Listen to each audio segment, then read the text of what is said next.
Welcome back to my channel. আশা করি বন্ধুরা তোমরা সবাই খুব ভালো আছো, আমিও খুব ভালো আছি।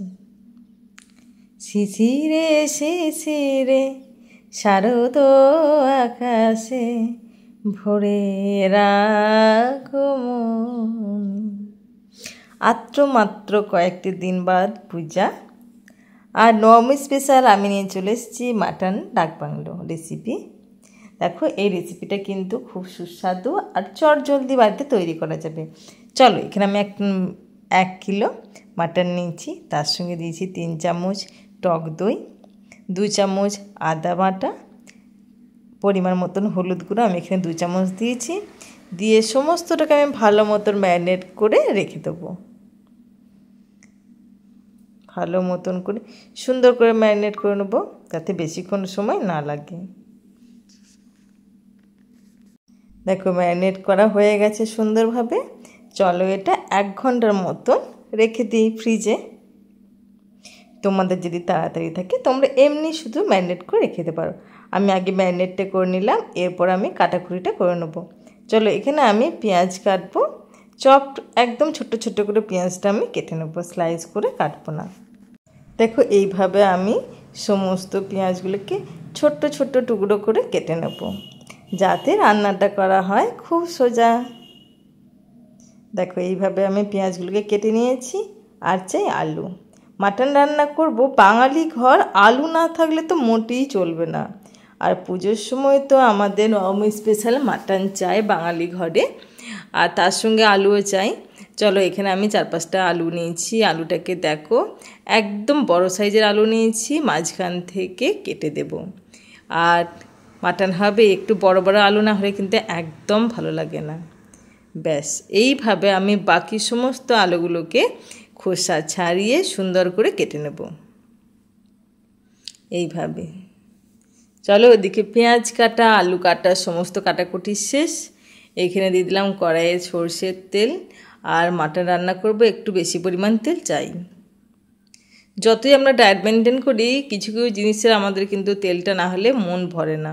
তারপরে এখন পুজোর সময় যখন নবমী স্পেশাল রান্নাটা হবে, তখন তো চাই একটু তেল মশলা সমস্ত কিছু, না হলে নবমী স্পেশাল হবে কি করে। আলুটাকে দেখো, নুন আর হলুদ দিয়ে ভালো মতন করে উল্টে পাল্টে লাল লাল করে ভেজে নেব। চলো, আলুটা ভাজতে থাক, এদিকে মশলাটা রেডি করে নিই। এখানে নিয়েছি 1 মুঠো রসুন আর 2 মুঠো আদার টুকরো নেব। দেখো, 2 মুঠো আদা নিলাম, দিয়ে এটাকে ভালো মতন করে বেটে নেব। আর দেখো, এদিকে আলুগুলো কিন্তু খুব সুন্দরভাবে ভাজা হয়ে গেছে লাল লাল করে। এবারে আলুগুলো ভাজা তুলে নিই। মাংসর কিন্তু এটা কিন্তু দারুণ একটা সুস্বাদু জিনিস, এটা মাংসর আলু। বাঙালি ঘরে কিন্তু এই আলুটা ছাড়া মাংসটা কিন্তু সম্ভব নয়। চলো, ওই তেলের মধ্যে আমি দিয়ে দিচ্ছি কোঁচানো পেঁয়াজ। তোমরা চাইলে ফোড়নের জন্য ছোটো এলাচ, লবঙ্গ, দারচিনি দিতেই পারো। আমি এখানে কোনো গরম মশলা প্রথম থেকে অ্যাড করলাম না। যারা বেশি গরম মশলা খেতে ভালোবাসো তারা কিন্তু অবশ্যই অ্যাড করবে। চলো, এবারে পেঁয়াজটাকে আমি লাল লাল করে ভেজে নিই। পেঁয়াজটা ভাজতে কিন্তু একটু সময় লাগবে। গ্যাসের ফ্লেম হাই রেখে পেঁয়াজটা ভাজতে আরম্ভ করে দিলাম। এরপর ওর মধ্যে দিয়ে দিচ্ছি পরিমাণ মতো নুন, যাতে পেঁয়াজটা খুব ভালো মতন গলে যায়। আর দেখো, এখানে আমার আদা আর রসুনের পেস্ট নেওয়া হয়ে গেছে, আর পেঁয়াজটাও লাল লাল করে ভাজা হয়ে গেছে। আর ওই পেঁয়াজের মধ্যে আদা রসুনের পেস্টটা দিয়ে দিলাম, দিয়ে খুব ভালো মতন করে মশলাটাকে কষিয়ে নিতে হবে। 3 থেকে 4 মিনিট ধরে মশলাটা ভালো করে কষিয়ে নিতে হবে, যাতে ওই কাঁচা আদা কাঁচা রসুনের গন্ধ না ছাড়ে। এবারে ওর মধ্যে দিয়ে দিচ্ছি আমি টমেটো। এখানে আমি বড় সাইজের একটা টমেটো নিয়ে ছোট ছোট টুকরো করে দিয়ে দিয়েছি। তোমরা চাইলে টমেটোটা পেস্ট করেও দিতে পারো, আমি এখানে কুচিয়ে দিয়েছি। চলো, এবারে নিয়ে চলে এসেছি মাটনটা, যেটা আজকে মেন জিনিস। চলো, ভালো মতন করে মশলাটা দেখো কষানো প্রায় হয়ে গেছে, তেল ছেড়ে দিয়েছে। এবারে ওই ম্যারিনেট করা মাটনটা আমি দিয়ে দিলাম, দিয়ে ভালো মতন করে কষাবো 15 থেকে 20 মিনিট। এটা কিন্তু একটু ধৈর্য সাপেক্ষ। মাটন রান্না করব, একটুখানি সময় লাগবে না তা কি হয়, কিন্তু খুব ভালোভাবে কষাতে হবে, না হলে মাংসটা তো ভালো খেতে লাগবে না। আর ভালো খাওয়া বা ভালো খাওয়ানোর জন্য আমরা সব কিছু করতে পারি।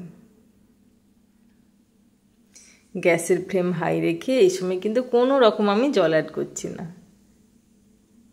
একটু হলুদটা আমার মনে হলো কম হয়েছে, তাই একটু হলুদ দিলাম, আর কাশ্মীর রেড চিলি পাউডার দিলাম, আর দিয়ে দিচ্ছি ধনে গুঁড়ো। দিয়ে ভালো মতন করে কষিয়ে নেব পুরো মশলাটা। এতে কিন্তু কালারটাও দারুণ আসবে।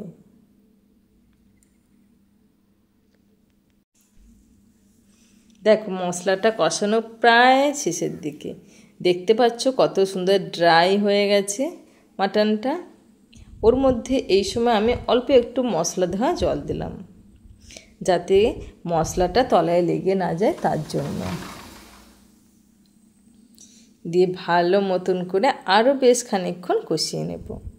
দিয়ে এবারে ওর মধ্যে দিয়ে দিচ্ছি সেই ভাজা আলুগুলো দিয়ে আর একটু কষিয়ে নেব। দেখো মশলা আলু সমস্ত জিনিস সুন্দরভাবে কষানো হয়ে গেছে। আর আমি দিয়ে নিচ্ছি জল। ওইদিকে একটা কড়াইয়ের মধ্যে বেশ কিছুটা আমি জল দিয়েছি, জলটা বেশ ভালো মতন করে গরম হতে দেব। এইখানে দিচ্ছি আমি অল্প একটু কাজু আর চারমগজ বাটা, আমার অন্য রান্নাতে ব্যবহার করেছিলাম, তার কিছুটা অংশ ছিল বলে আমি দিয়ে দিলাম, যাতে টেস্টটা আরও একটু ভালো হয়। এটা অপশনাল, তোমরা দিতেও পারো না দিতেও পারো, আমার কাছে ছিল বলে আমি দিয়েছি। আর যেহেতু কাজু চারমগজ সমস্তটাই তো ভালো জিনিস, দিলে তো ভালোই হবে, তাই দিয়ে ভালো মতন করে আরও একটু কষিয়ে নিচ্ছি। দিয়ে আর ওদিকে কড়াইতে জল বসিয়ে দিয়েছি, জলটা বেশ ভালো মতন করে গরম হয়ে গেলে অল্প অল্প করে জল এর মধ্যে অ্যাড করব। দেখো মাটনের কালারটা কিন্তু ভীষণ সুন্দর হয়েছে, তোমরা সেটা দেখেই বুঝতে পারছো। আর এইরকম মাটন রান্না হলে আর কি চাই। চলো এবারে ওই গরম জলটা অল্প অল্প করে আমি মাংসের মধ্যে দিয়ে দিই।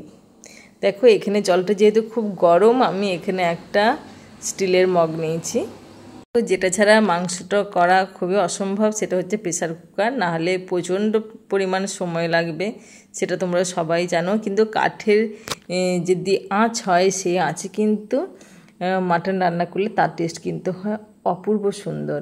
ধিমে আঁচে অনেকক্ষণ ধরে মাটনটা হলে তার স্বাদ হয় অপূর্ব, সেটা আমরা সবাই জানি।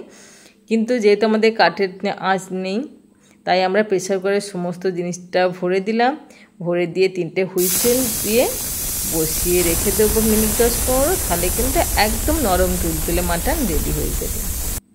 আবার মাটন ডাক বাংলো, তাহলে এর স্বাদটা হবে অপূর্ব।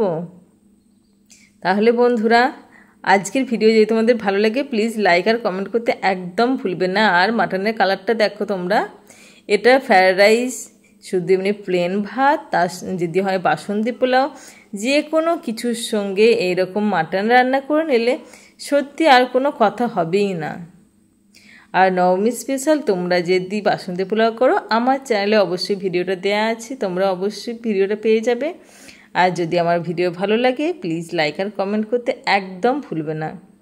আর যদি চ্যানেলটি সাবস্ক্রাইব না করে থাকো প্লিজ চ্যানেলটি সাবস্ক্রাইব করে দেবে। যদি ফেসবুক থেকে দেখো চ্যানেলটি ফলো করে দেবে, আর যদি ইউটিউব থেকে দেখো চ্যানেলটি সাবস্ক্রাইব করে দেবে। তাহলে চলো, আমি আজকে বাসন্তী পোলাও করেছিলাম, তার সঙ্গে মাটনটা করে নিয়েছি। দেখো মাটনটা কিন্তু খুব সুন্দর সিদ্ধ হয়েছে।